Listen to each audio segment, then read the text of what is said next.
ထီထိုးတယ်လေထီထိုးတယ်ဆိုတော့ဘာဖြစ်လို့လဲအဲ့လိုရုန်းကန်နေရတာကိုလွတ်မြောက်ခြင်းလို့နော်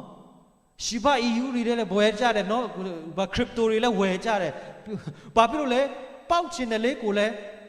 နော်ဘာလဲ shortcut သွားခြင်းကြတာလူက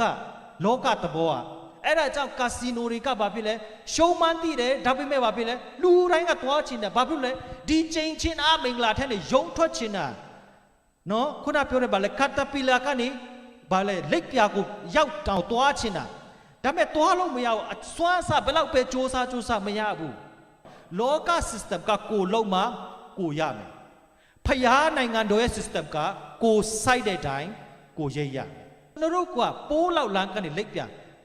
ကိုပိုးလောက်လန်းဖြစ်တယ်လို့လုံးဝထင်စရာတောင်မရှိဘူးလုံးဝပုံစံကလုံးဝခြားနာတယ်လောက system ကဘာဖြစ်လဲပိုးလောက်လန်းဖြစ်တယ်စူးစမ်းဒီကနေဟိုထမင်းစားကန်တိတော့ပိုးလောက်လန်းတကောင်တော့သွားမယ်ဆိုဘယ်နှရက်ကြာမလဲနော်နိုင် maybe တနေ့ကိုသွားရမယ်တေးသွားမယ်ဟိုဘက်မရောက်ခင်ဒါပေမဲ့လက်ပြဆိုဘာဖြစ်လဲတစ်ချက်ထဲနဲ့ရောက်သွားတယ်ဖယားသခင်ကကျွန်တော်တို့ကိုကောင်းကင်နိုင်ငံတော်ထဲကိုခေါ်သွားတဲ့ခါမှာပိုးလောက်လန်းမဟုတ်တော့ကျွန်တော်တို့ကဘာဖြစ်လဲကတ်တပီလာပြောင်းကျွန်တော်တို့ကိုပြောင်းလဲပေးလိုက်ပြီဖြစ်တယ်ကျွန်တော်တို့ကိုဒီလောကသားတွေလိုအသက်မရှင်စေခြင်းဘူးကျွန်တော်တို့ကိုဘာဖြစ်လဲဖယားသခင်ကကျွန်တော်တို့ကိုဝန်ပို့စွာနဲ့အသက်ရှင်စေခြင်းတယ်ကျွန်တော်တို့ကိုယေရှုခရစ်တော်ကအဲ့ဒီချိန်ချင်းအားမင်္ဂလာထက်ကနေကျွန်တော်တို့ကိုရွေးနှုတ်ပြီးသွားပြီဖြစ်တယ်လောကသားတွေကပင်ပန်းဆင်းရဲစွာကိုလုံမကိုစားရတယ်ဆိုတဲ့အတွေးခေါ်နဲ့အသက်ရှင်တယ်ဒါပေမဲ့ကျွန်တော်တို့ဘုရားသခင်နိုင်ငံတော်သားတွေကအဲ့လိုမဟုတ်ဘူးကျွန်တော်တို့ကိုယေရှုခရစ်တော်အဖြစ်ဘုရားလောကသားကနေဘုရားသားအဖြစ်ပြောင်းလဲပေးလိုက်ပြီမှန်းထားတာ၄ခုလောက်ပဲရှိမယ်နော်၄ခုလောက်ရှိမယ်ဒါပေမဲ့အကုန်လုံးကဘာဖြစ်လဲဒါပြီးစိုက်ပျိုးရေးသမားအကုန်ဖြစ်သွားစေမယ်အာမင် AI ဒီဘာတွေ don't care เนาะကျွန်တော်စိုက်ပျိုးရေးသမားစိုက်ပျိုးရေး line သွားကြမယ်အကုန်လုံးကျွန်တော်ဘာဖြစ်လဲဆိုတော့ကျွန်တော်ပြပြမယ် AI တွေဘယ်လောက်ပဲခင်မီနောက်ဆုံးတော့လဲတကယ်လို့မီ electricity လေးပဲမရှိရင်လေကဘာပေါ်မှာတိုးတက်နေရတဲ့အကုန်လုံးသုံးစားမရဘူးဖြစ်သွားမှာဖြစ်တယ်အကုန်လုံးကဒါမရှိမဖြစ်ဘူးเนาะဒီလက်စစ်လေးတစ်ခုမရှိကဘာပေါ်မှာရှိတဲ့ electric ပစ္စည်းတွေဘာမှသုံးစားလို့မရတော့ဖြစ်သွားမှာဖြစ်တယ်အဲ့ electricity တခုကြောင့်မလို့အကျန်တဲ့ဟာတွေအကုန်လဲပတ်နေတာဖြစ်တယ်ဒါပေမဲ့ဒီ site ပြုတ်ချင်းရိတ်သိမ်းခြင်းကအမြဲတမ်းအလုပ်လုပ်မှာဖြစ်တယ်ကဘာဥကရေကအလုပ်လုပ်တယ်အခုလည်းအလုပ်လုပ်တယ်နောက်လည်းအလုပ်လုပ်အောင်မှာဖြစ်တယ်အာမင်ဆိုတော့ကောင်းကြီးဖြစ်မယ်လို့ကျွန်တော်လုံးဝယုံကြည်တယ်ဆိုတော့ဒီကျွန်တော်တို့ကယုံကြည်သူတွေဖြစ်တယ်တဘာဝတရားတိုင်းအသက်ရှင်တဲ့သူတွေနော်လောကကဘာဖြစ်လဲတဘာဝတရားတိုင်းသွားတာဖြစ်တယ်ဆိုတော့တဘာဝတရားတိုင်းသွားတဲ့ခါမှာလူတိုင်းကဘာဖြစ်လဲကိုလုံးမကိုစားရမယ်လူတိုင်းရဲ့အသွေးခေါ်ကတည်းလို့ရှိတယ်ငါအလုပ်လုပ်ရမယ်ငါလုပ်မှငါစားရမယ်ဆိုတော့ကျွန်တော်တို့ကဘာဖြစ်လဲအခုကျွန်တော်တို့ဆိုအိမ်ရှိတယ်ကားရှိတယ်အကျွေးတွေနဲ့ဟိုတော့နော်ယောက်ျားတယောက်တည်းအလုပ်လုပ်မရရင်ဘာဖြစ်မိန်းမပါလို့ကလေးက16နှစ်မပြည့်သေး16နှစ်ဆိုအလုပ်လုပ်ရပြီဆိုအလုပ်ထက်ဘာလို့လဲပေးမဲ့အတွက်လှုပ်အလုပ်ပြီးမှအဲ့ဒီအလုပ်တွေကဘာဖြစ်လဲကိုတသက်လုံးမကြေမဲ့အိမ်တွေကိုလည်းဘာဖြစ်လဲအကျွေးတွေဆက်နေရတယ်လောကမှာအမေရိကန်နိုင်ငံမှာကျွန်တော်တို့တွေကအဲ့လိုမျိုးအလုပ်လုပ်နေကြတယ်အလုပ်အတွက်နော်ဒီလောကဒီနှစ်ဖူးကနေချွေးခြေမကြတဲ့အထိလူတိုင်းကအလုပ်လုပ်နေရတယ် life ဆိုတာမရှိတော့ဘူးဒါပေမဲ့ဘုရားသခင်ကျွန်တော်တို့ကိုယုံကြည်တော်သူတွေကိုဘုရားသခင်ကအပြစ်ငရဲကနေရွေးကောက်ယုံတင်မကောက်ဘူးအဲ့ဒီချိန်ချင်းအမင်္ဂလာထဲနဲ့ကျွန်တော်တို့ရွေးကောက်ခဲ့ပြီးပြီဖြစ်တယ် amen first slide please ဆိုကျမ်းစာလေးဖတ်ရအောင်ဆိုတော့ကျွန်တော်တို့လူသားတွေကအဲ့လိုမျိုးရိတ်သိမ်းချင်းထဲမှာကပ္ပဥချခန်းကြီးတုံးမှာယောက်ျားကိုလည်းထိုအပင်ရဲ့အသီးကိုမစားရဟုငါပြည့်ညက်တော်လဲအတူတူဖတ်ရအောင်တင်းသည်မယား၏စကားကိုနားထောင်၍စားမိသောကြောင့်မြေသည်တင်း၏အတွက်ကြိမ်ချင်းကိုခံလက်ရှိမြေ၏အသီးကိုတသက်ပတ်လုံးပင်ပန်းစွာစားရမည်စူးပင်အမျိုးမျိုးတို့ကိုလည်းတင်းအဖို့မြေပေါက်စေမည်လေ၌ဖြစ်သောဟင်းသီးဟင်းတို့ကိုတင်းထွက်ရမည်သူမပြန်မီတိုင်အောင်တင်းဤမျက်နာမှချွေးထွက်လျက်အကြောင်းမူကားတင်းသည်မြေမှုန့်ဖြည့်၍မြေမှုန့်သို့ပြန်ရမည်ဟုမိန့်တော်မူဆိုတော့ဒီနေရာမှာဗာလဲစားတာကပြဿနာမဟုတ်ပင်ပန်းစွာစားရတာကပြဿနာ is stress ပြီးတော့ဒီမှာဗာဖြစ်တော့ကိုမျက်နာမှာဗာဖြစ်လဲချွေးတက်အလုတ်ကပြဿနာမဟုတ်ဖျားသခင်ကငကိုကလေးလူသားကိုအလုတ်ပေးထားတယ်အာဒမ်ကိုငကိုကလေးအလုတ်ပေးထားတယ်သူ့ရဲ့အလုတ်ကဗာဖြစ်လဲအေဒင်ဥယျာဉ်ကိုစောင့်ရှောက်ဖို့ နှစ်ဖူးကချွေးချေမှကြဆရာမလို့ဘူးအလုတ်ပေးထားတယ်ဖျားပေးတဲ့အရာဆိုတော့ဒီအရာကိုကြည့်ချင်ပဲအဲ့ဒါကြောင့်ကျွန်တော်ဒီလောက system အဲ့ဒါယုံကြည်သူမယုံကြည်သူတင်းအုပ်ဆရာတရားဟောဆရာဟိုကျမ်းစာအကုန်ရတဲ့လူလဲအကုန်လုံးဒီထဲမှာပဲကျင်လဲနေတာနော်အကုန်လုံးကဒီဖျားသခင်ဒီမြေကြီးကကြင်ချင်းခံရတဲ့ခါမှာဒီ system မှာပဲအကုန်သွားရတာဖြစ်တယ် next verse please နောက်တစ်ခုပြန်ဖတ်ရအောင်အဲ့ဒါမှပြောချင်တဲ့အကုန်လုံးသဘောပေါက်ဆိုတော့ဤအကြောင်းအရာဟုမူကားအပြစ်တရားသည်တယောက်သောသူအားဖြင့်ဤလောကသို့ဝင်၍အပြစ်တရားအားဖြင့်သေခြင်းတရားသည်ဝင်သည်နှင့်ညီလူအပေါင်းတို့သည်အပြစ်ရှိသောကြောင့်သေခြင်းသို့ရောက်ရကြ၏ပိညတ်တရားကိုမထားပြီးတိုင်အောင်ဤလောက၌အပြစ်ရှိ၏အပေပိညတ်တရားများမရှိလျှင်အပြစ်ရှိသည်ဟုမှတ်เสียမရှိသို့တော်လည်းအာဒံလက်ထက်မှဆိုင်မောရှေလက်ထက်တိုင်အောင်သေခြင်းတရားသည်အစိုးရ၏အာဒံပြစ်မှားနေသည်သူမပြစ်မှားသောသူတို့ကိုပင်အစိုးရ၏ထိုအာဒံသည်နောက်လာသောသူ၏ပုံပမာဖြစ်ပြီးယေရှုကိုပြောတာနော်သို့တော်လည်းပြစ်မှားခြင်းသဘောနဲ့ဂျေဇုတရားသဘောမတူအကြောင်းမူကားလူတစ်ယောက်သည်ပြစ်မှားသွားဖြစ်လူများတို့သည်သေခြင်းသူရောက်ကြခုနကျွန်တော်ဖတ်တဲ့ကျင့်ချင်းနော်တယောက်သောသူတယောက်သောယေရှုခရစ်တော်ဖြစ်ပြလဲဘုရားသခင်ဤဂျေဇုတော်နဲ့ဂျေဇုတော်ဤအကျိုးသည်လူများတို့၌တာ၍ကျွယ်ဝပြည့်စုံ၏တဲ့ကျွန်တော်တို့ကိုယေရှုခရစ်တော်ကအဲ့ဒီကျင့်ချင်းအမင်္ဂလာထက်ကနေကျွန်တော်တို့ကိုရွေးနှုတ်ပြီးသွားပြီဖြစ်တယ်လောကသားတွေကပင်ပန်းဆင်းရဲစွာကိုလုံမကိုစားရတယ်ဆိုတဲ့အတွေးခေါ်နဲ့အသက်ရှင်တယ်ဒါပေမဲ့ကျွန်တော်တို့ဘုရားသခင်နိုင်ငံတော်သားတွေကအဲ့လိုမဟုတ်ဘူးကျွန်တော်တို့ကိုယေရှုခရစ်တော်အဖြစ်ဘုရားလောကသားကနေဘုရားသားအဖြစ်ပြောင်းလဲပေးလိုက်ပြီအဲ့ဒါကဘာလဲဆိုတော့ကျွန်တော်တို့ကျမ်းစာထဲမှာဟိုဒီကျမ်းစာစကားလုံးဆိုပါပဲလေဒီဘာလဲ metamorphosis လို့ခေါ်တယ်လိတ်ပြားပဒုံကနေအပါလဲလိတ်ပြားမဖြစ်ခဲ့ပါဖြစ်လေပိုးလောက်လန်းကနေလိတ်ပြားကျွန်တော်တို့ကပိုးလောက်လန်းကနေလိတ်ပြားကိုပိုးလောက်လန်းဖြစ်တယ်လို့လုံးဝထင်စရာတော့မရှိလုံးဝပုံစံကလုံးဝခြားနာတယ်လောက system ကဘာဖြစ်လဲပိုးလောက်လန်းဖြစ်တယ်စူးစမ်းဒီကနေဟိုထမင်းစားကန်းတိတော့ပိုးလောက်လန်းတက်ကောင်သွားမယ်ဆိုဘယ်နှရက်ကြာမလဲနော်နာယီ maybe တနေ့ကိုသွားရမယ်တေရင်တေသွားမယ်ဟိုဘက်မရောက်ခင်ဒါပေမဲ့လက်ပြဆိုပါဖြစ်လေတစ်ချက်ထဲနဲ့ရောက်သွားတယ်ဖယားသခင်ကကျွန်တော်တို့ကိုကောင်းကင်နိုင်ငံတော်ထဲကိုခေါ်သွားတဲ့ခါမှာပိုးလောက်လမ်းမဟုတ်တော့ကျွန်တော်တို့ကဘာဖြစ်လဲခတ်တပေးလိုက်ကျွန်တော်တို့ကိုပြောင်းလဲပေးလိုက်ပြီဖြစ်တယ်ကျွန်တော်တို့ကိုဒီလောကသားတွေလို့အသက်မရှင်စေခြင်းဘူးကျွန်တော်တို့ကိုဘာဖြစ်လဲဖယားသခင်ကကျွန်တော်တို့ကိုဝန်ပို့စွာနဲ့အသက်ရှင်စေခြင်းတယ်ဆိုတော့ကျွန်တော်တို့ကဒီလောကကနေလောကသားတွေကကျွန်တော်တို့တွေလောကသားဆိုကျွန်တော်တို့အပါဝင်ကျွန်တော်တို့အားလုံးကအဲ့ဒီကိုလုံးမကိုစားမဲ့ပင်ပန်းစွာလှုပ်ရတဲ့ဟာကိုဂျုံထွက်ခြင်းတဲ့အခါကျွန်တော်တို့ကဘာလုပ်ကြလဲထီထိုးတယ်လေထီထိုးတယ်ဆိုတော့ဘာဖြစ်လို့လဲအဲ့လိုယုံကန်နေရတာကိုလွတ်မြောက်ခြင်းလို့နော်ရှိဘအီယူတွေလည်းဝယ်ကြတယ်နော်ဘာခရစ်တိုတွေလည်းဝယ်ကြတယ်ဘာဖြစ်လို့လဲပေါက်ခြင်းတယ်လေကိုလည်းနော်ဘာလဲ short cut သွားခြင်းကြတာလူကလောကသဘောอ่ะအဲ့ဒါကြောင့်ကာစီနိုတွေကဘာဖြစ်လဲရှုံးမှန်းသိတယ်ဒါပေမဲ့ဘာဖြစ်လဲလူတိုင်းကသွားခြင်းတယ်ဘာဖြစ်လဲဒီချိန်ချင်းအမင်္ဂလာထဲနဲ့ယုံထွက်ခြင်းတာနော်ခုနပြောတဲ့ဘာလဲကတ်တပီလာကနေဘာလဲလက်ပြာကိုရောက်တောင်သွားခြင်းတာဒါပေမဲ့သွားလို့မရဘူးအစွမ်းစားဘယ်လောက်ပဲစူးစမ်းမရဘူးအာမင်ထီပေါက်တဲ့သူအယောက်ဘယ်နှဘီလီယံမှလည်းတယောက်ပေါက်မယ် right possibility ဆိုတော့လောကရဲ့ system ကလူတွေကိုအဲ့လို train ထားတဲ့အတွက်ကြောင့်အခုဒီ America မှာကျွန်တော်နေတဲ့ခါမှာကျွန်တော်တို့ကိုလည်းအဲ့လိုပဲ train ထားတာဖြစ်တယ်အဲ့ဒါကြောင့် lottery တွေအဲ့ဒါကြောင့်လောင်းကစားရုံတွေကဘာဖြစ်လဲအရာအလုပ်ဖြစ်တာကဘာဖြစ်လဲဒီ mindset ကိုသိတဲ့ခါမှာအဲ့ဒီလူတွေကအဲ့လိုလုပ်ထားလို့ဖြစ်တယ်အာမင်ဒါပေမဲ့ဘုရားသခင်ကကျွန်တော်တို့ကိုဘာဖြစ်လဲလောကသားတွေလိုမျိုးအင်္ဂလိပ်လိုတော့ red race လို့ခေါ်တယ်မြန်မာလိုတော့ဘယ်လိုပြောမလဲကြွက်ပြေးပြိုင်ပွဲပေါ့နော်လောကရဲ့ကြွက်အပြေးပြိုင်ပွဲမှာကျွန်တော်တို့ကိုလောကသားတွေနဲ့တူမသွားစေချင်ဘူးအာမင်လောကသားတွေကတော့ကိုလုံးမကိုစားရတယ်ဒါပေမဲ့ကျွန်တော်တို့ကိုတော့ဘုရားသခင်ကဘာဖြစ်လဲကိုစိုက်တဲ့အတိုင်းကိုရိပ်ရမယ်အာမင်ကျွန်တော်တို့ကိုတော့စိုက်ပျိုးဖို့လိုရှိတယ်အာမင်ကိုစိုက်တဲ့အတိုင်းကိုရိပ်ဖို့ဘုရားသခင်လိုရှိတယ်လောက system ကဒီနေ့ point ကနော်လောက system ကကိုလုံးမကိုရမယ်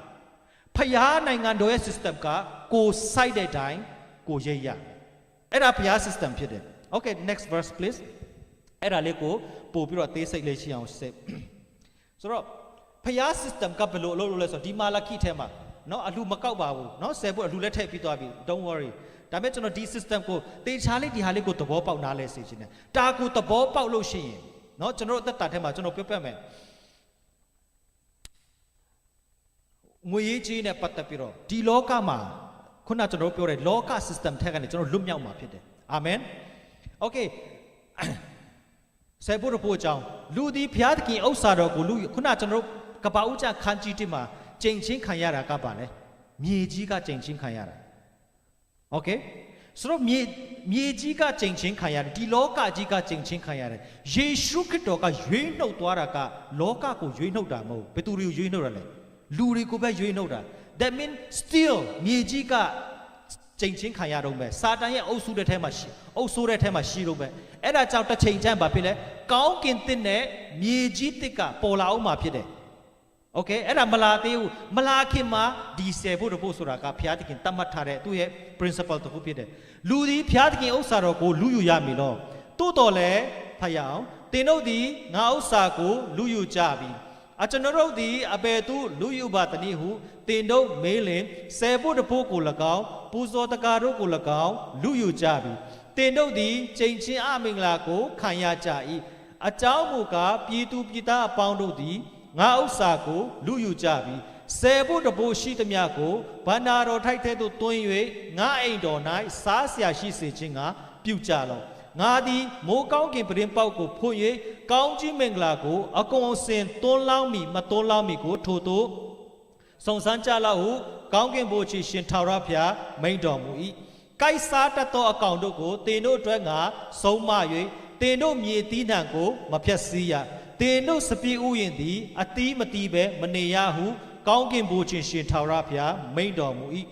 လူမျိုးအပေါင်းတို့သည်တင်တို့ကိုမင်္ဂလာရှိသောသူဟု၍ခေါ်ကြလိမ့်မည်တင်တို့ပြည်သည်လည်းနှစ်သက်ပွေသောပြည်ဖြစ်လိမ့်မည်ဟုကောင်းကင်ဘုရားရှင်ထာဝရဘုရားမိန့်တော်မူ၏ဖျားသခင်ကကျွန်တော်တို့ယုံကြည်သူတွေအကုန်လုံးကိုဘာဖြစ်လဲတင်တို့လူမျိုးအပေါင်းတို့တင်တို့ကိုမင်္ဂလာရှိသောသူလို့ပြောခံစေချင်တာပြီးတော့ကျွန်တော်တို့ကဘာဖြစ်လဲကျွန်တော်တို့နေတဲ့နေရာကိုလည်းဘာဖြစ်လဲကောင်းကင်ဘာလဲနှစ်သက်ပွေသောနေချင်းဆရာကောင်းတဲ့ပြည်အဲ့ဒါပဲဘာနိုင်ငံနဲ့တူတယ်သိလားအမေရိကကဒီသူတို့ရဲ့ principle တွေကနှုတ်ကပတ်တော်ပေါ်မှာလောက်ထားတဲ့ကြောင့်ဒီကျမ်းစာကအမေရိကမှာပြည့်စုံခဲ့တယ်အခုတဖြည်းဖြည်းဆုတ်ယုတ်လာပြီဒါပေမဲ့ပြောချင်တဲ့ဘက်ကဒါအဆုံးသတ်ရလကဘုရားသခင်ကျွန်တော်တို့ကိုနေစေချင်တယ် red race ဆိုတဲ့ကျွတ်အပြေးပြိုင်ပွဲမှာဘုရားသခင်ကျွန်တော်မရှိစေချင်ဘူးဒီလောကရဲ့ system ကနေယုံထွက်ဖို့ကဒါက key ဖြစ်တယ်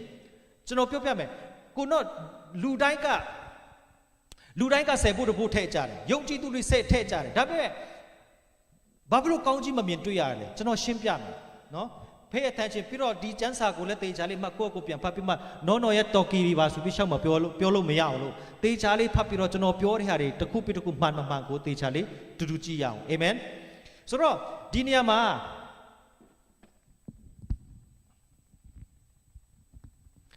ဆယ်ဖို့တဖို့နော်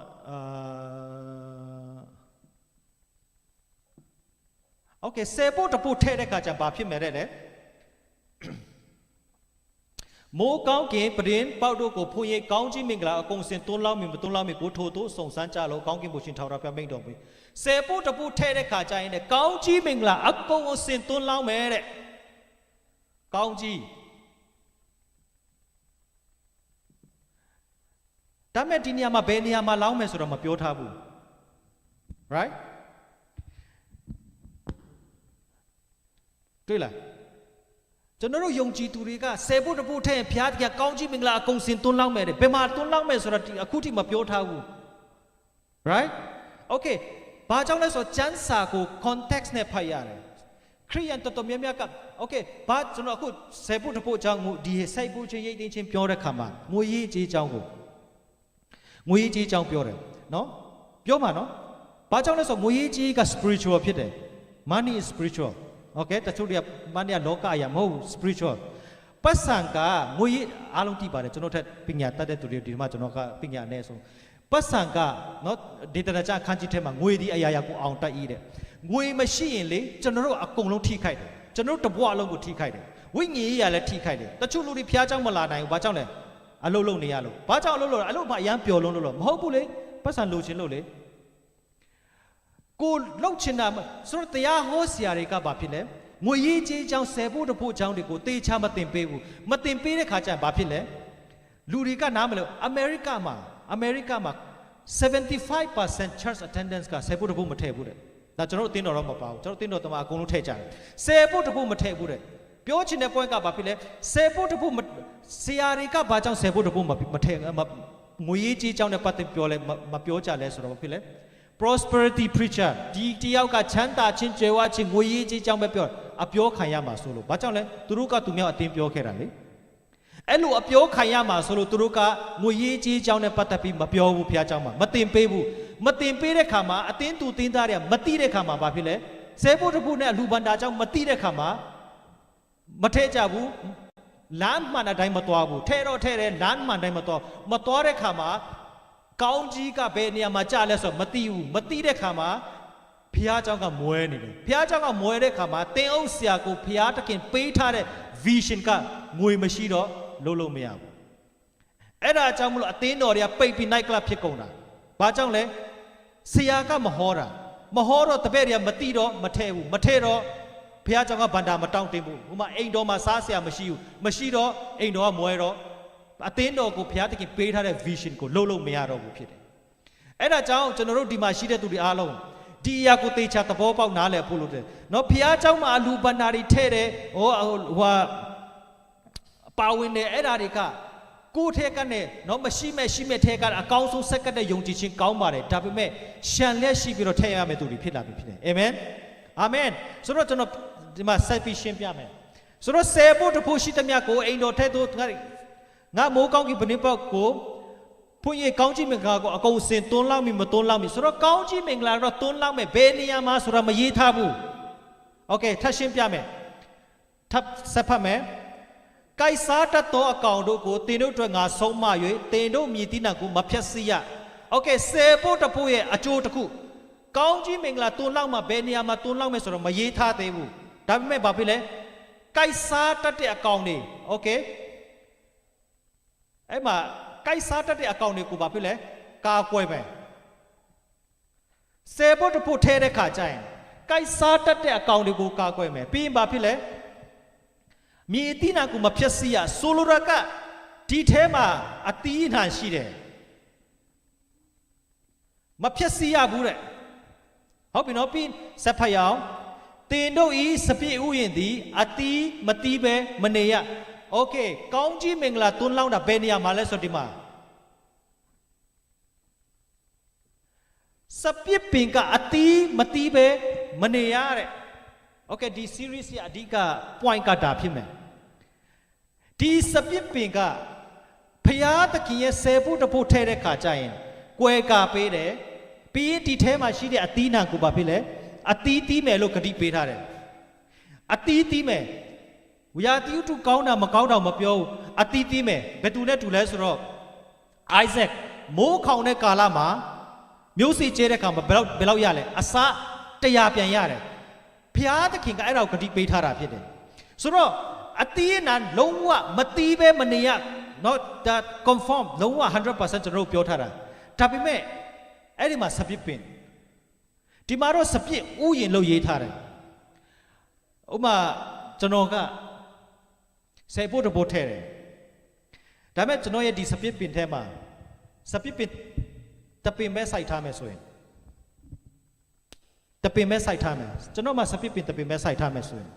ဖျားသခင်ကအဲ့ဒီစပစ်ပင်တပင်ကိုကာကွယ်ပေးမယ်အဲ့ဒီတပင်ကလည်းလုံးဝ 100% အတီးတီးမယ်ပြီးအဲ့ဒီစပစ်ပင်မှာကောင်းကြီးတွန်းလောက်နေဆိုတာမိုးရွာတာပြောချင်တာကအဲ့ဒီစပစ်တီးကဘာဖြစ်လဲအရှံပဲကောင်းကြီးဖြစ်မှာအဲ့ဒါဆိုရင်တပင်ထဲဆိုရင်အဲ့ဒီတပင်က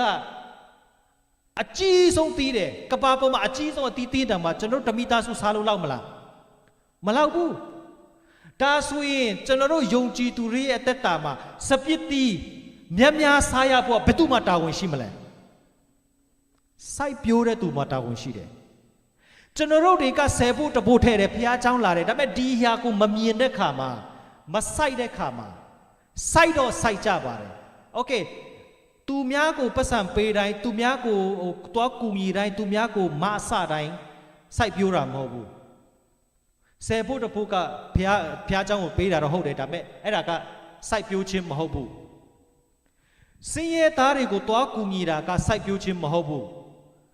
စင်ရဲသားတွေကိုကျမ်းစာထဲမှာပြောတယ်စင်ရဲသားကိုမဆတော်သူကဘာဖြစ်လဲထာဝရဘုရားကိုချီးငှားတော်သူဖြစ်တယ်လို့ပြောတယ်ဘုရားသခင်မဆအဲ့ဒါကစိုက်ပျိုးတော်သူမဟုတ်ဘူးโอเคမုတ်ဆိုးမတွေကိုတွားကူညီတာကဘာဖြစ်လဲအဲ့ဒါကတတ်တတ်ဖြစ်တယ်စိုက်ပျိုးတယ်ဆိုတာကနင်တရက်တိစားခြင်းဘာစားလဲတရက်ပင်စိုက်တယ် orange စားခြင်း orange စိုက်တယ်စိုက်ပျိုးတယ်ဆိုတာက you have specific တင်မှာဘာအပင်လဲဆိုတာတင်မှာရှိတယ်အဲ့ဒါကြောင့်တင်ဘာလို့ချင်းလဲယုံကြည်သူရဲ့တက်တာကစ조사ပြီးလုပ်တဲ့တက်တာမဟုတ်ဘဲနဲ့စိုက်ပျိုးတဲ့တက်တာဖြစ်တယ်ဆယ်ဖို့တစ်ဖို့နဲ့ပါဝင်မယ်စိုက်ပျိုးမယ်တင်စိုက်တဲ့အတိုင်းတင်ရိပ်ရမှာဖြစ်တယ်လောကသားတွေကြတော့ဘာဖြစ်လဲစ조사ပြီးအလုပ်လုပ်တယ်စ조사ပြီးလုပ်တယ်တစ်ပတ်9ရက်အလုပ်လုပ်တယ်အခုကျွန်တော်ဒီဟာတွေဘာကြောင့်ရလဲသိလားဒီ revelation တွေဒါတွေကသူများပြောပြသားတွေပါအားလုံးလည်းသိပြသားဖြစ်လောက်ပါတယ်ဘာကြောင့်ဒီလားကျွန်တော်အခုတလောကျွန်တော်အားလုံးသိတဲ့အတိုင်းပဲကျွန်တော်ဆိုင်နော်ဆိုင်တွေပါသွားတဲ့ခါမှာငွေရေးကြီးနဲ့ပတ်သက်ပြီးတော့ဟောဖြစ်တဲ့ခါမှာစင်ချင်တဲ့ခါမှာဒီအရာတွေဖျားသခင်ကျွန်တော်ကိုဖွင့်ပြလာတယ်ဒီအရာတွေကိုပြန်ပြီးတော့နားလည်စေတယ်အာမင်ကိုတကယ်ခံစားရလို့ကိုအခုကျွန်တော်ပြောပြနေတာဖြစ်တယ်ကျွန်တော်တို့အတီးပွင့်ခံစားရမယ်ကျွန်တော်ပြပါတလောတော့ကျွန်တော်ဒီအတင်းတော့မှာဆရာတယောက်လာခဲ့တယ်ကျွန်တော်အလှဘယ်လောက်ထည့်ခဲ့လဲမမေ့ကြလားဘယ်လောက်1000ကျွန်တော်ပြတ်မယ်ကျွန်တော်ကိုငိမ့်မှာဘာရှိလဲဆိုတော့ဘာလဲသူဂီတာတီးရင်ဘိသိက်ရှိတယ်ပြောချင်တာကသူတီးရင်သူများနားထောင်ချင်တယ်နားထောင်လို့ကောင်းတယ်ကိုအုပ်ချင်းကြတော့ဘာဖြစ်လဲအဆူပိုင်းမှာဘိသိက်ရှိတယ်ပြောချင်တာကသူတချင်းဆိုရင်နားထောင်လို့ကောင်းတယ်သူများတွေကဝေါเนาะအဲ့ဒါဘိသိက်လို့ခေါ်တယ်ကျွန်တော်မှာတော့ဘေးကန်းချင်းနဲ့ပတ်သက်ပြီးဘိသိက်ရှိတယ်เนาะဘာကြောင့်ကျွန်တော်တည်လဲဆိုတချို့လူတွေကျွန်တော်ကို love gift ပေးတဲ့လူတွေရှိတယ်ဒါပေမဲ့နောက်ပိုင်းမှာအဲ့ဒီလူတွေကသူတို့ရဲ့ရည်မှန်းချက်တွေအောင်မြင်တာတွားတွေ့ရတယ်ခုနပြောသလိုကိုငိမ့်မှာဘိသိက်ရှိတယ်လူတိုင်းမှာသူ့ဘိသိက်နဲ့သူရှိတယ်ဆိုတော့ပြောချင်တဲ့ပွဲကတလောတော့ကဆရာလာတယ်ကျွန်တော်ဒီကနေအလူငွေ9000 1000ပေးလိုက်တယ်မဟုတ်လားနှစ်ပတ်သုံးပတ်ပဲကြာတယ်အခုကျွန်တော်တို့အသင်းတော်ကိုလူတယောက်ကအသင်းငွေ9000အလူပြန်လာထည့်တယ်ဘိသိက်ရှိတယ်အဲ့ဒါကိုပြောချင်တာပေးကမ်းချင်းရိတ်သိမ်းချင်းဆိုတာကျွန်တော်အဲ့ဒီမှာသဘောပေါက်လာတာကျွန်တော်တို့အလုပ်လုပ်ရင်9000ဆိုတော့ကျွန်တော်ဘယ်နှလားလုပ်ရမှာလဲဒါပေမဲ့ပေးကမ်းချင်းဒီက10ဖို့တစ်ဖို့ကိုစောင်းရင်ဘယ်လောက်စောင်းရမှာလဲဒါပေမဲ့ကျွန်တော်တို့ပေးကမ်းချင်းစိုက်ပျိုးတဲ့ခါကျရင်ရိတ်သိမ်းတာပုံမြန်တယ်ဟာလေလုယာတင်လုပ်တဲ့ခါတင်ကုန်းကျုံးကျွန်တော်အရင်တစ်ခေါက်တော့လည်းကျွန်တော်ပြောခဲ့တယ်เนาะကျွန်တော်ဒီဖျားเจ้าမှာအလှထဲတဲ့ခါကျကျွန်တော်ဟိုဗာလဲတုလ်ဆာမှာ hope coming တွားချင်လို့ကျွန်တော်မတွားနိုင်ဘူးကျွန်တော်မိသားစုဆူတောင်းခဲ့တယ်ကျွန်တော်တက်တိတ်ခံခဲ့တယ်လမ်းစိတ်ဘယ်လောက်ရောက်လဲ1000ပြန်ရောက်လာတယ်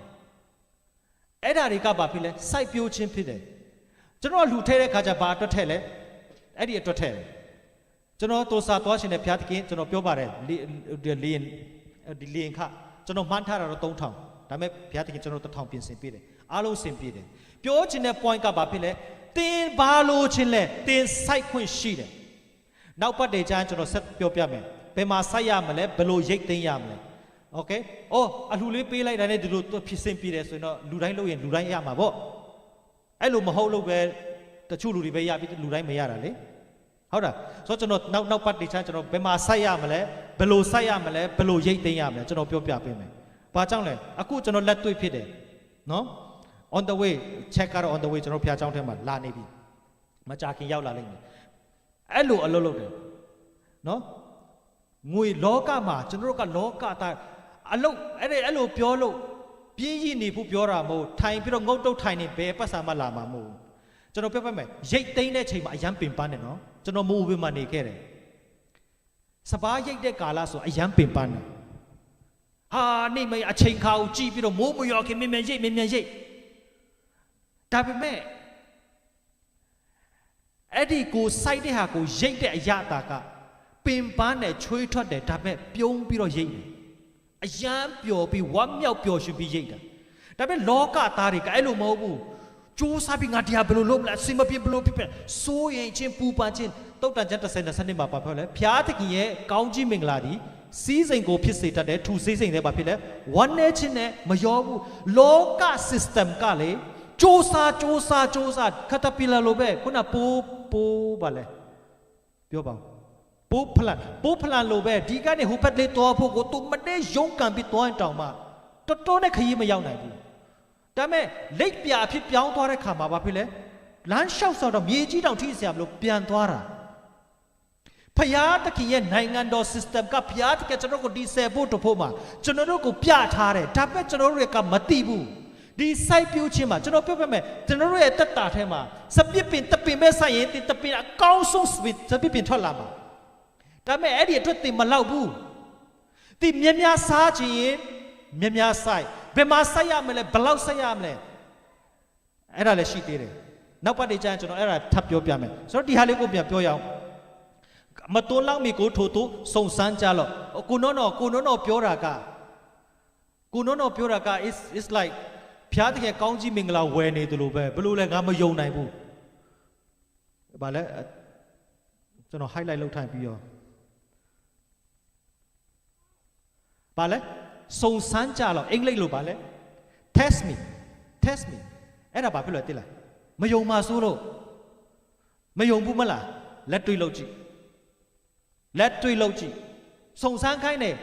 ဖျားတခင်ကနော်ဓမ္မဟောင်းကျမ်းမှာကျန်တဲ့နေရာမှာစုံစမ်းနော်ဘာဘီကျူဖြစ်သွားမယ်နော်မရဘူးအစုံစမ်းမခံဘူးဖျားကျန်တဲ့နေရာမှာဒါပေမဲ့ဒီကိစ္စမှာအစုံစမ်းခံဆိုတော့ဒီနေရာမှာကျွန်တော်ယုံကြည်သူတွေကျွန်တော်ဒီမှာဒီဟာလေးနဲ့သဘောပေါက်လာမှကျွန်တော်ပြောချင်တဲ့ point ဆယ်ဖို့တဖို့ပေးတိုင်းဟုတ်တယ်ဖျားတခင်ကွယ်ကပါတယ်ဟုတ်တယ်ဖျားတခင်မဆပါတယ်ဒါပေမဲ့ဒီမကြီးပွားတာကဒီစိုက်ပျိုးတဲ့အဆင့်မှာလူတွေကမစိုက်တာတင်းတို့ရဲ့စပြည့်ဥယျာဉ်ဒီအတီးမတီးပဲမနေရအဲ့ဒီစပြည့်ဥယျာဉ်ကိုလူတွေကမတီးတာအဲ့ဒီ principle ကိုမတီးတာအခုကျွန်တော်ပြောရင်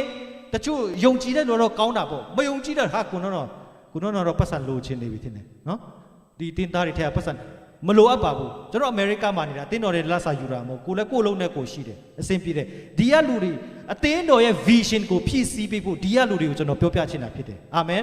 ကျွန်တော်အတိဖျားเจ้าဟောင်းကလူတွေကိုလည်းပြောမေးကြည့်လို့ရတယ်အရင်ကတည်းကကျွန်တော်ငွေရေးကြေးเจ้าနဲ့ပတ်သက်ပြီးကျွန်တော်ရမ်းစိတ်ဝင်စားတယ်အမြဲတမ်းအလူပဲပတ်သက်တဲ့ဟာတွေကျွန်တော်ပြောလို့ရှိတယ်တချို့လူတွေကဟာနော်ပြောပတ်စံเจ้าပဲပြောတော့မှာကျွန်တော်ကိုဒီအတင်းတော်စားတော့ကျွန်တော် prophet ပြုတဲ့ဆရာကနော်ကျွန်တော်ဘယ်လို prophet ပြုလဲဆိုတော့နေ့ရဲ့ ministry မှာတဲ့ကျွန်တော် ministry ကနေအမှုတော်ဆောင်တွေအများကြီးထွက်လာမယ်တဲ့ပြီးရင်ချမ်းသာတဲ့သူတွေမီလီယံနာတွေအများကြီးထွက်လာမယ်တဲ့အခုမှကျွန်တော်တဖြည်းဖြည်းပူသဘောပေါက်လာတယ်အရင်ကတည်းကကျွန်တော်ကဒီ subject တွေဒီ red race ကနေထွက်လာဖို့နီးလန်းတွေကျွန်တော်ကစိတ်ဝင်စားတယ်ကျွန်တော်အတုံးမကြလို့အခုလိုဖြစ်နေတာကျွန်တော်အတုံးကြခဲ့ရင်လေဘုရားစကားကောင်းကောင်းနားထောင်ခဲ့အောင်မြင်တတ်ကြပြီဒါပေမဲ့ကျွန်တော်ကိုယ်တိုင်အခုပြောအခုကျွန်တော်ဒီဆိုင်ကိစ္စတွေဘာတွေဖြစ်သွားတဲ့ခါမှာတော်တော်လေးဟိုဖြစ်သွားတဲ့ခါမှာဖះနဲ့ပြန်ချိန်ယူပြီးတော့ဘာလို့ဆိုတော့ comfortable ဖြစ်နေတယ်လေဆူရှီလေးလိုက်ပြန်လာလိုက်ကိုလည်းစဉ်းစားရတာဖះချောင်းဆိုင်ဒီလိုလေးအေးဆေးနေမယ်ဒါပေမဲ့အကုန်လုံးကိုဖြစ်ချင်တယ်လို့မဖြစ်လာတဲ့ခါ okay အဲ့ဒါလည်းနောက်တစ် point ပြောပြမယ်ဆယ်ဖို့တဖို့ထဲတဲ့ခါကျရင်ဖះတင်ကဘာဖြစ်လဲကာကွယ်မယ်လို့ပြောတယ်တကယ်လို့ဘုရားကကာကွယ်မယ်ကိုကဆယ်ဖို့တဖို့ထဲတယ်ဘုရားကကာကွယ်မယ်လို့ပြောပြီးတော့အသက်တာမဲ့ဒုက္ခတစ်ခုခုရောက်ပြီဆိုရင်အဲ့ဒါကမကာကွယ်တာမဟုတ်အဲ့ဒါကဘုရားက opportunity ကိုဆေလွတ်ပေးလိုက်တာဖြစ်တယ်အာမင်တခုခုကိုကဘုရားဆယ်ဖို့တဖို့ထဲတယ်နှုတ်ကပတ်တော်အတိုင်းလုပ်တယ်ဒါပေမဲ့ကိုထင်တယ်လို့ဖြစ်မလာဘူးဆိုရင်အဲ့ဒါကကျွန်တော်တို့ကိုဘုရားတကယ်ကြိမ်လုံးနဲ့ဆော်နေတာမဟုတ်ဘူး opportunity လာပေးတာဖြစ်တယ်ကျမ်းစာထဲမှာနော်အာဗြဟံတော့ဆယ်ဖို့တဖို့ထဲတယ်အားလုံးသိတယ်ဆယ်ဖို့တဖို့အားလုံးသိတယ်ဒါပေမဲ့သူ့မိန်းမအသိမ်းခံလိုက်ရတယ် it's not good နော်ဒါပေမဲ့အဲ့သိမ်းခံလိုက်တဲ့မိန်းမအဖြစ်ဘုရားကအလုပ်လုပ်တဲ့ခါမှာဘာဖြစ်လဲကောင်းကြီးမင်္ဂလာအများကြီးပြန်လာတယ်နှစ်ခါနောက်တစ်ခုယောသတ်ဂျူးလူမျိုးတွေဆယ်ဖို့တဖို့ထဲတယ် obviously ကျွန်တော်အားလုံးသိတယ်နော်သူတို့ထဲတယ်ဆိုတော့ကျမ်းစာထဲမှာတော့ယောသတ်ကထည့်ပါတယ်ဆိုတော့မပါဘူးဒါပေမဲ့ we believe သူတို့ထည့်တယ်နော်ဆိုတော့ तू ဘာဖြစ်လဲ तू မဟုတ်ပဲနဲ့ဖောတိပါမိန်းမနဲ့ဘာဖြစ်တယ်ညာဖြစ်တယ်ဆိုပြီးထောင်ထဲချလိုက်တာဖျားလူဖြစ်တယ်ကပ္ပဦးကျမ်း39မှာပါတယ်ဘုရားသခင်ဒီယောသတ်နဲ့အတူရှိတော်မူသည်ဖြစ်ယောသတ်ဒီအောင်မြင်တယ်ပြောထားတယ်ပြောချင်တဲ့ဘက်ကယောသတ်ကဆယ်ဖို့တဖို့ထဲတဲ့အတွက်ကြောင့်မလို့ဘုရားသခင်နဲ့ပရိညင်ရှိတဲ့အတွက်ကြောင့်မလို့ဘာဖြစ်လဲ तू ဒုက္ခရောက်သွားတာက ဘုရားသခင်ကသူ့ကို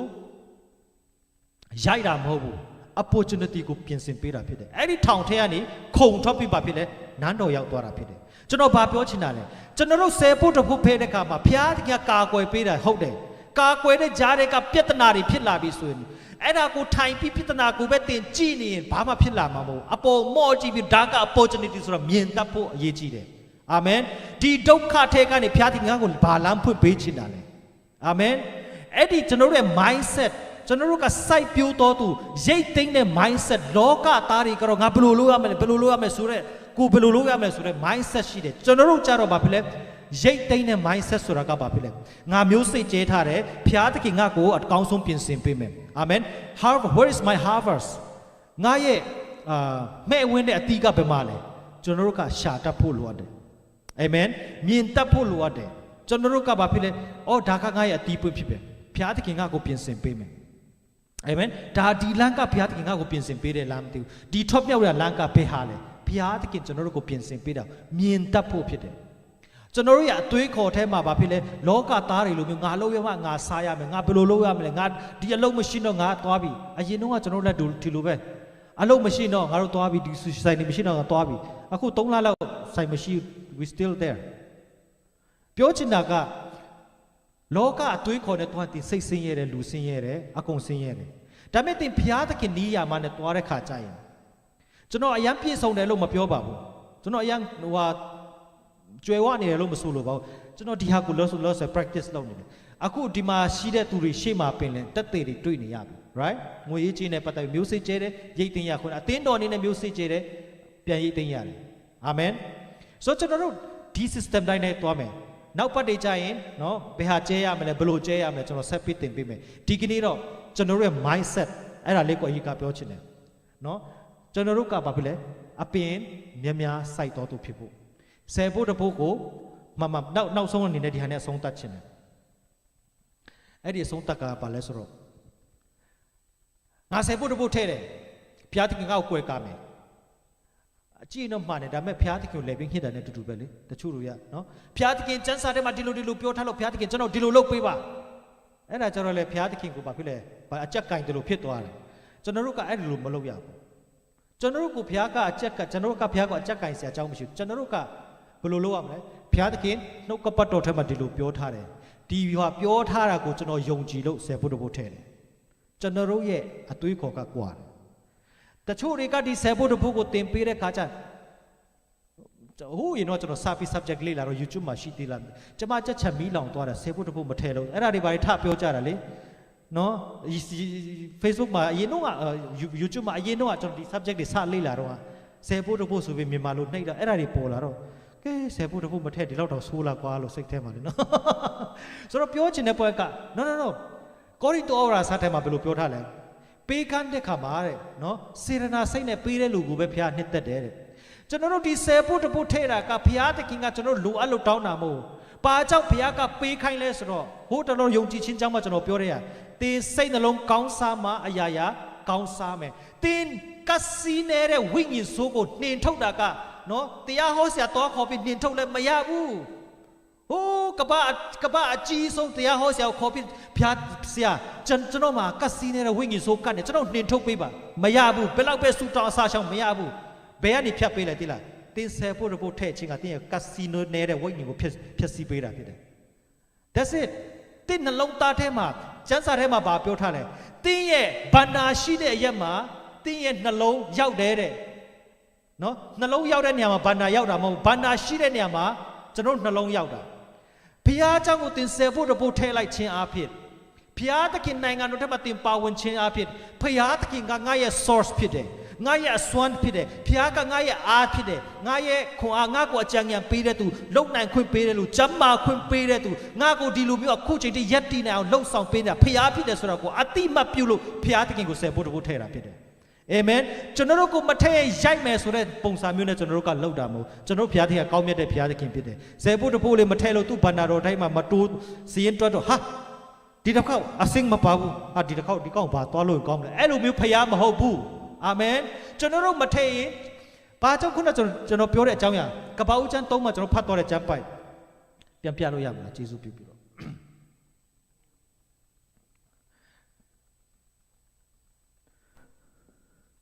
ဘာလဲ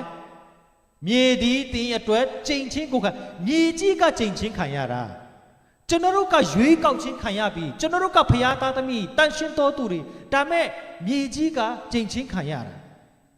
ဆိုတော့ဆယ်ဖို့တဖို့ကဘာဖြစ်စေလဲဆိုတော့သိလားတန်ရှင်းစေတာကျမ်းစာထဲမှာဘာဖြစ်လဲအူတီတော်တီတန်ရှင်းလေဘာဖြစ်လဲတပင်လုံးတန်ရှင်းတယ်ကျွန်တော်တို့ကဘုရားသခင်ကိုဆယ်ဖို့တဖို့ပေးလိုက်ကကျန်တဲ့ကိုးဖို့ကတန်ရှင်းတာစာတန်ထိလို့မရတော့ဘူးကွဲကားခြင်း insurance အပြည့်ရှိသွားပြီအာမင်ဘုရားကတကယ်လို့ကျွန်တော်ဆယ်ဖို့တဖို့မထဲတဲ့အခါဘုရားကမကွဲကားတာမဟုတ်ဘူးကျွန်တော်တို့ကမြေကြီးမှာရှိနေသေးတဲ့အတွက်ဖေစာတန်ကဝင်ခြင်းနဲ့ဝင်လို့ရတယ်ထိခြင်းတိုင်းထိခွင့်ရှိတယ်သူ့မှာ authority ရှိတယ်ဆယ်ဖို့တဖို့ထဲလိုက်ချင်အဖြစ်ကျွန်တော်တို့ကဘာဖြစ်လဲကိုဟာကိုကကွယ်လိုက်တာဖြစ်တယ် we got it တဘောပေါက်ပြီနော် okay နောက်ပတ်ဒီကျန်လက်ဒီဟာတွေလဲဆက်ပြောမယ်ဆိုတော့ကျွန်တော်နောက်ဆုံးအနေနဲ့နော်နောက်ဆုံးကနှစ်ခါရှိပြီအရင်ကတော့ပြောခံရအောင်ဆိုတော့နောက်ဆုံးအနေနဲ့ဘာဖြစ်လဲဆယ်ဖို့တဖို့ထဲချင်အဖြစ်ကောင်းကြီးမင်္ဂလာခံစားရတယ်ဟုတ်တယ်ဒါပေမဲ့ကောင်းကြီးမင်္ဂလာခံစားဖို့ကျွန်တော်တို့ကကိုစိုက်တဲ့အပင်ပေါ်မှာဘုရားကကောင်းကြီးပေးမှာဖြစ်တယ်အာမင်စပစ်ပင်ဆိုင်ရင်ဘာရရမလဲစပစ်ပင်ဆိုင်ရမယ်ကျွန်တော်တို့ကားဆိုင်ရင်ကားရမယ်အိမ်ဆိုင်ရင်အိမ်ရမယ်အာမင်မိန်းမဆိုင်ရင်အာမင်တယောက်ပဲတူတယ်အာမင်ဆိုတော့ကိုစိုက်တဲ့တိုင်းကိုရိပ်ရမှာဖြစ်တယ်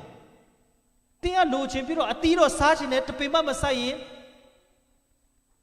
ဖះမပေးရလဲမပြောနဲ့လေ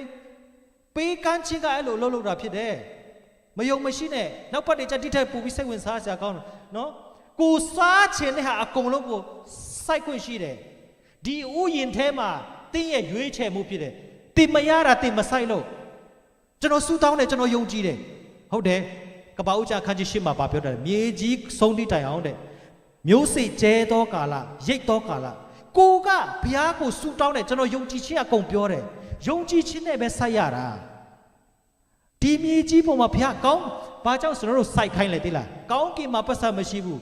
ကောင်းကင်မှာကျွန်တော်လိုချင်တဲ့မိန်းမမရှိဘူးကောင်းကင်မှာကျွန်တော်လိုချင်တဲ့ကားမရှိဘူးအဲ့ဒီဟာတွေအကုန်လုံးပဲမှရှိတယ်မြေကြီးပါမယ်ရှိတယ်မြေကြီးပေါ်မှာရှိရင်မြေကြီးမှာရှိမြေကြီးကိုစိုက်ရတယ်အဲ့ဒါမှဘုရားရဲ့ကောင်းကြီးမင်္ဂလာကဆင်းလာတာကျွန်တော်တို့စိုက်တဲ့အပေါ်မှာစုဘလောက်တောင်းအဲ့ဒါကြောင့်တချို့လူတွေစပင်သာဖြူပြတ်တက်တာကြီးတာအခုချိန်ဒီစုတောင်းချက်တွေတခုမှမရတာကက်စီနိုလို့မဲစုစားရှောင်းစုတောင်းစုတော့တကုတ်စုတောင်းတယ်တကုတ်ပါဝင်တယ်ပြီးရင်ပေးကမ်းဖို့ဆိုကိုယ်ကတစ်ချက်တောင်မှမထွက်ချင်တဲ့သူတွေဘယ်တော့မှမကောင်းဆောင်အဲ့ဒါကဘာဖြစ်လဲမဆိုင်လို့ကျန်တဲ့ဟာတွေအကုန်ပြည့်စုံတယ်ယုံကြည်သူဖြစ်တယ်ယုံကြည်သူဖြစ်ပေမဲ့ဘာမှမကောင်းစားတာကမဆိုင်လို့တင်းဆိုင်တဲ့အတိုင်းတင်းရိပ်ရမယ်အဲ့ဒါကြောင့်ဆရာမကပြောတယ်ဘာဖြစ်လဲနင်တို့သားသမီးတွေတဲ့ musician တွေဖြစ်ရှင်တဲ့ဆရာထောင်တောင်စီမှာမျိုးစိကျဲတဲ့နော်ပြောချင်တဲ့ point ကဒါသူတို့ကဆိုတော်တွေလေအဆိုတော်ကိုအမျိုးစိကျဲအဆိုတော်ပိုင်းမှာရမယ်ပြောချင်တဲ့ကအဲ့လိုပြောလို့ခုနကျွန်တော်ပြောသလိုကျွန်တော်ကျဲလိုက်မယ်ပြီးရင် automatic ထွက်လာမယ် no ယုံကြည်ခြင်းနဲ့ပဲအကုန်လုံးတာဖြစ်တယ်နောက်တစ်ပတ်တွေဆက်ပြောမယ်အာမင် interesting စိတ်လှုပ်ရှားကြလားယုံကြည်ကြလားဘာကြောင့်လဲဒီမှာရှိတဲ့သူအကုန်လုံးကဘာဖြစ်လဲကျွန်တော်တို့အသင်းတော်ရဲ့ vision အတိုင်း mega church ဖြစ်မယ်အဲ့ဒီ mega church တွေကဒီမှာရှိတဲ့သူတွေရဲ့မရှိ check တဲ့ရယူမှာမဟုတ်ဘူးရှန်ထွက်တဲ့ထက်ရည်ထွက်လာမှာဖြစ်တယ်အာမင် hallelujah business idea တွေထွက်လာမှာဖြစ်တယ်ယေရှုပြပြမတ်တရားကျွန်တော်ပြောနေဆုံးမှာမဟုတ်တော့ဆိုတော့